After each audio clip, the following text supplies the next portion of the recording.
moving on. I got an update for you guys. Oh man, I can't wait to hear Ziggy has about been this one. chomping at the bit to hear about this as soon as he saw the pictures I uploaded. This is an update on that killer bacteria that is in the eye drops. You remember when we talked about that? Yeah, that was So- like a month ago, wasn't it?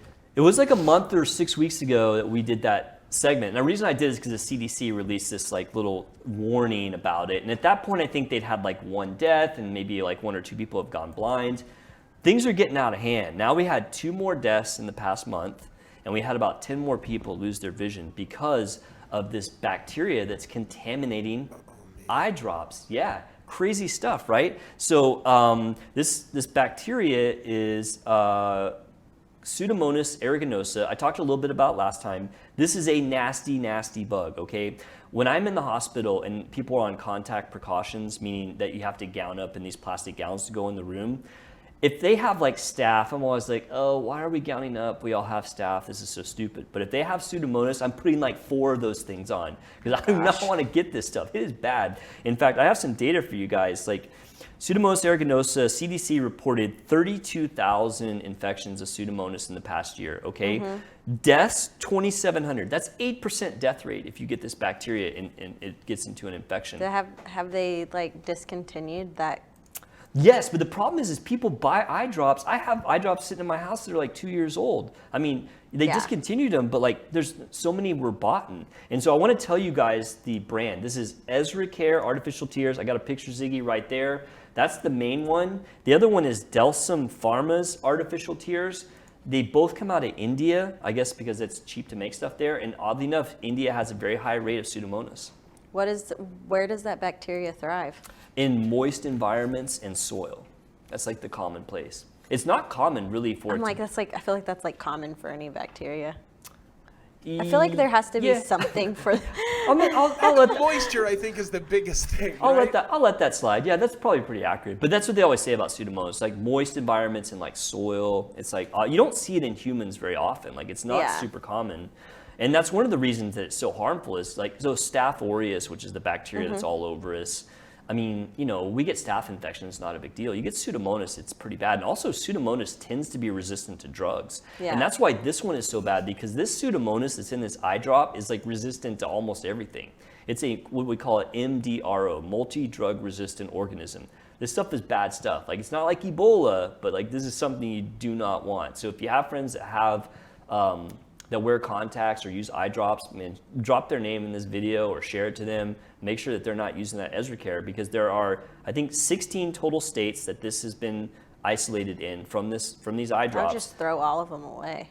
Throw them all buy away, new absolutely. ones. California, Colorado, Florida, Illinois, North Carolina, New Jersey, New Mexico, New York, Pennsylvania, South Dakota, Texas. Damn it. Yep, Ziggy, go check your cabinet. Utah, Washington, and Wisconsin.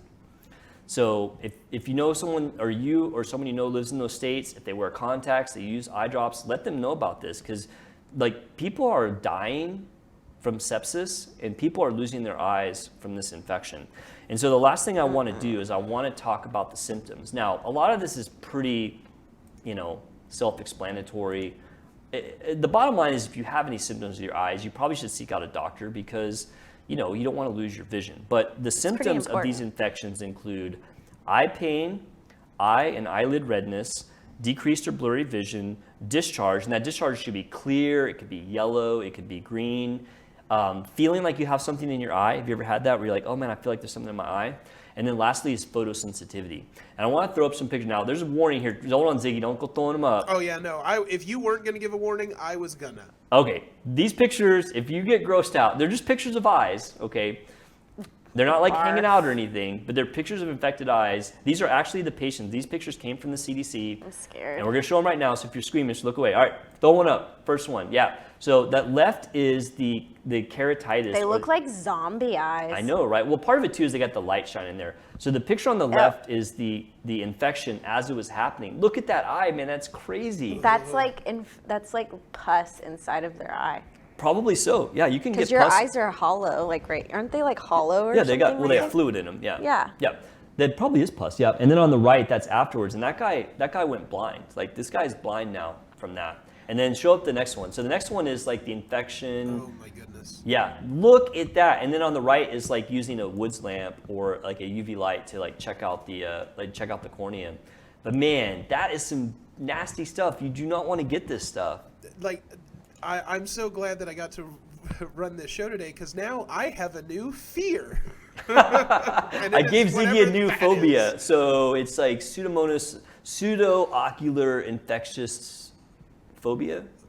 Sure, whatever it is, I'm terrified. I'm like, I wonder if there's a lot of blind people in India. I mean, I don't know, man.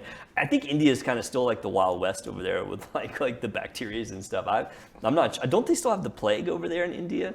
I'm pretty sure they do. I know the plague still is running around in a few places. I'm pretty sure India as well. I know they have a lot of tuberculosis, I think, because it's a lot of population living really close together. You know.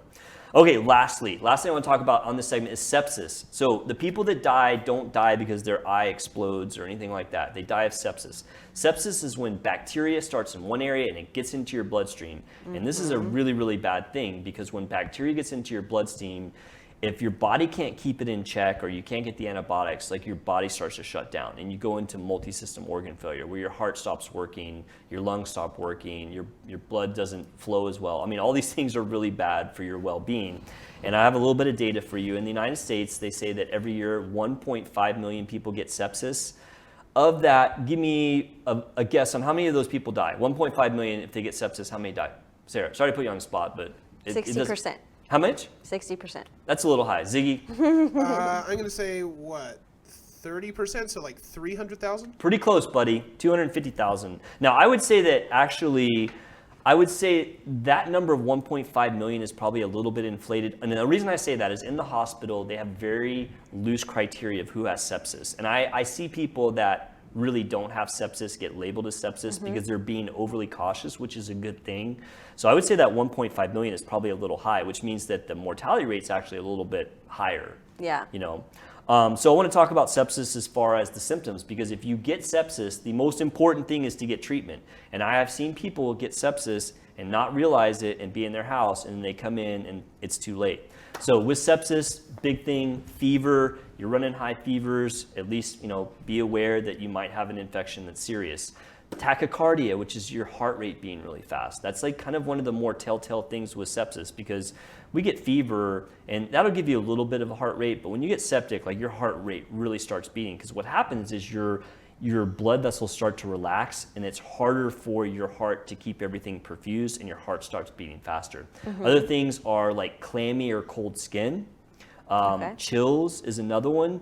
Confusion or disorientation. You're starting to get into some like really serious signs of sepsis where you're having these things like you're in trouble. And then shortness of breath is another one. And then did I say confusion? I said confusion. Sorry, that would be the last one. Oh, no, you haven't. Confusion. No. So those things, that's signs of serious infections. You know, it's not as simple as like, you know, you have like a low-grade fever and you're going to die from sepsis. Like there are other things involved. So I do think it's important that people know about these eye drops. I mean, people are really getting hurt from them. Check your counters. Tell your friends. EzraCare artificial tears need to go in the trash. Sarah? Buried.